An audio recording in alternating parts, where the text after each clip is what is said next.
Kwa mimi mke wangu mimi mbandika.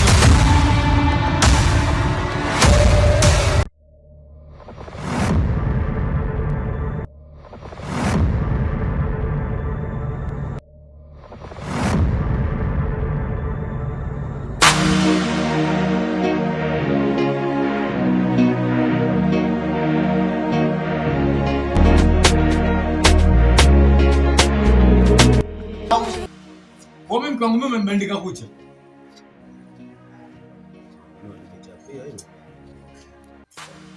Mitaa ya kwenu sio kwako nyumbani. Wewe usinane mimi pumbavu. Wewe mwenyewe unasema nimekuja kwenu. Nisije kukuta. Na niongea mimi haya ndo haya. Ndio kawaida ya kusahau kwenye maongezi yangu. Sawa, ulimbandika ndani nje. Jirani sio pale kwako. Nasema kaingia ndani na yeye usifanye unajisaulisha. Nasema kaingia chumbani. Ndani yani stingi room kama chumbani sio kwako kwa jirani. Yaani pale pale mitaa kwenu lakini la jirani. Wewe mkuta ile kavaa kanga. Pale pale mitaa kwenu. Alivaa kanga naye. Kanga. Alivaa suruali tu. Wewe ulisema hujaingia ndani kwa sisi. Avaje suruali. Ila na pale kwa faza wako pale naye ni nani, kuna siku moja nimesahau.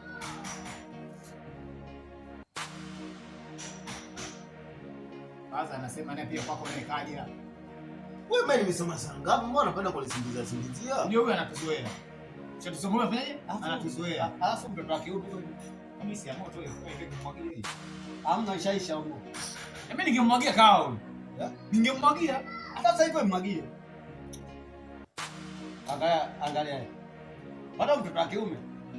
Na ndio maana vidole laini. Sio na kavala ni bangili. Yaani unaacha kazi za kiume, wewe mitofali, kutumwa kazi eti nakubandika kucha watu. Yaani unatafuta kazi laini yani. Kwa sababu ndio kashungulia wake za watu. Sio maisha hayo babu. Tafuta kazi za kufanya. Wengine zile kazi huaga napata faida. Napata faida. Faida gani? Hata kama kwa mfano nikijaga pale kwenu, nikijaga pale mitaa ya kwenu. Ndio maana zungumza maneno yako na uzungumza kwanza endeleza bwana. Unasemaje? Nikijaga mitaa ya kwenu ile. Ile ndio mitaa ya kwenu ndio ina faida sana. Wewe unamwona hiyo kazi ya kufanya wewe. Kwa upande wako mimi naona inanifaa. Ina faida kwako. Ina faida tena, ina faida mara hizi. Yaani mimi navomjua huyu. Kuchungulia nake za watu. Sio kuchungulia. Sio kuchungulia hela. Sio kuchungulia. Ya sababu nini? Ni pesa. Faida mbili maana yake ni.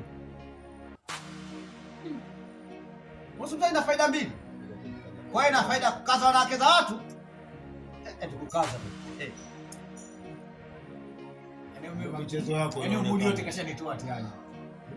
Yaani kwa niambia kapita kwa mke wangu kwenda kumbadilika kucha na kumjua huyu. Kama nimekutoa wewe mwenyewe na kumjua mavazi anavokana. Baba, isikomeza kichwa mwanangu suguyugu. Kama yeye akiweza hivi unataka unaweza huko nyuma. Kama nimekutoa ngoni kwa unacheka.